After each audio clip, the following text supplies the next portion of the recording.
ఒక చిన్న ఇంటి పక్కన ఒక పెద్ద చెట్టు ఉండేది. అందులో ఒక చీమల కుటుంబం నివసించేది. ఆ కుటుంబంలో చిన్నదైన చీమ అల్లరి చిమ్ము.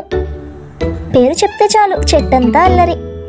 ప్రతిరోజు ఏదో కొత్త అల్లరి చేసి అందరినీ నవ్విస్తూనే ఉండేది. కొన్నిసార్లు ఇబ్బందుల్లో కూడా పడేసేది. ఒక ఉదయం చిమ్ము నిద్ర లేచింది. ఈ రోజు ఏం అల్లరి చేద్దాం అని కళ్ళల్లో మెరుపులు మెరిపింది.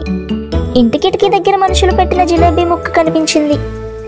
దాంట్లోంచి వస్తున్న తీపి వాసనను చిమ్ముకు నోరూరిపోయింది.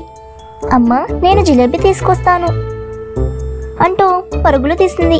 ఆగమ్మ చిమ్ము, మనం కలిసి వెళ్దాం, ఒంటరిగా వెళ్ళకూడదు అని తల్లి చీమ హెచ్చరించింది. కాని చిమ్ము వినే ప్రసంగంలో లేదు. నేను చిన్నదానిని అయినా ధైర్యం ఎక్కువ అని చెప్పుకుంటూ ముందుకు వెళ్ళింది.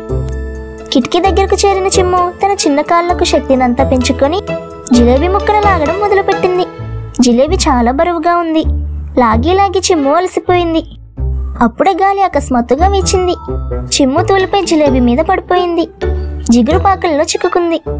అయ్యో, ఇక్కడ నుండి బయటపడలేకపోతున్నా అని కేకలు వేసింది. ఆ కేకలు విని దగ్గరలో ఉన్న చీమ స్నేహితులు పరిగెత్తుకుంటూ వచ్చారు. కాని జిలేబీ జిగురు చిమ్మును బాగా పట్టేసింది.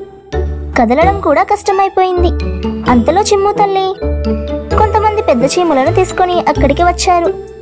చిమ్ము, నీకు నేను ఎన్నిసార్లు చెప్పాను ఒంటరిగా వెళ్ళవద్దని? వినకపోతే ఇలానే అవుతుంది చూడు అని తల్లి గట్టిగా మందలించింది. చిమ్ము సిగ్గుతో తలదించుకుంది. పెద్ద చీమలన్నీ కలిసి చిమ్మును బయటకు తీశాయి. బయటకు వచ్చిన వెంటనే చిమ్ము ఊపిరి పీల్చుకుంది. కాళ్లకు చేతులకు జిగురు అంటుకొని ఉన్నాయి. అందరూ చూసి నవ్వారు.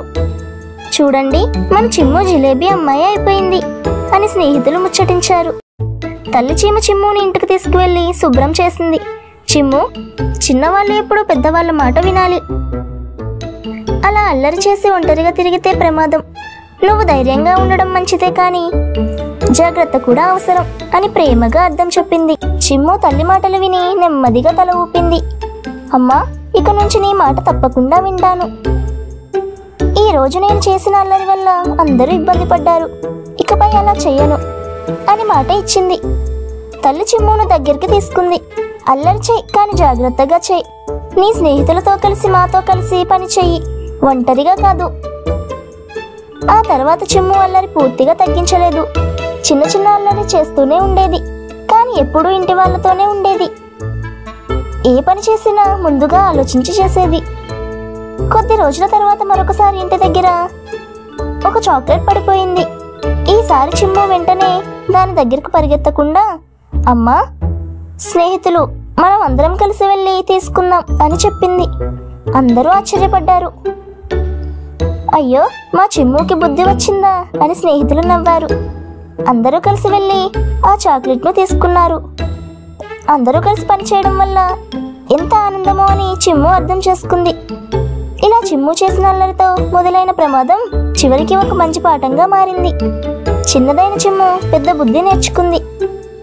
ఈ కథలో నీతి ఏంటంటే, ఏ పని అయినా ఒంటరిగా కాకుండా అందరితో కలిసి చేస్తేనే మనకు భద్రం.